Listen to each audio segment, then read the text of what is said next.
ఒకటి ఏంటంటే ఆయన చేసింది ఇది పెట్టిండు కదా, ఏది ఇండ్లు కూల కొట్టేది హైడ్రా.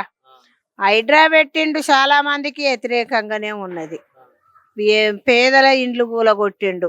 ఉన్నోళ్ళ బిల్డింగులు అన్న పోతే వాళ్ళు కట్టుకోలేదా నాలాల మీద? ఉన్నోళ్ళు బిల్డింగులు కట్టిండ్లు నాలాల మీద, కబ్జాలు చేసిండ్లు చెరువులు.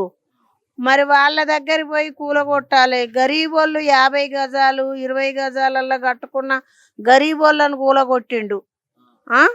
మరి ఎట్లా ఇప్పుడు ఓట్లు అడగనీకి వస్తారు వాళ్ళు? చెప్పు బిడ్డ. మస్తుగా వచ్చిండ్రు. నేనైతే గిట్లనే ముఖాన్నే తిట్టేసిన కూడా.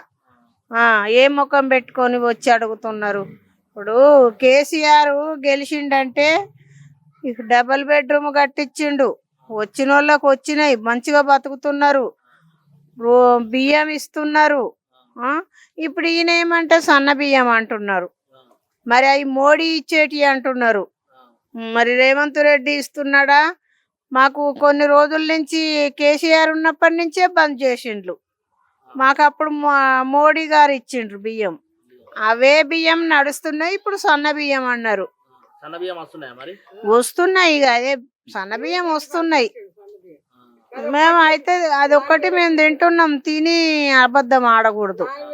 ఉండమ్మా, నువ్వు ఉండు. పింఛన్లు లేవు నాకు. ఒంటరి మహిళ పింఛన్ లేదు, నా వయసుకు తగ్గ పింఛన్ లేదు.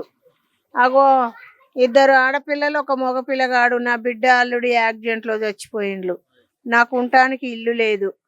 నాకు ఏ పార్టీ గెలిచినా నాకు ఇంత ఇల్లు ఇవ్వాలని కోరుకుంటున్నా.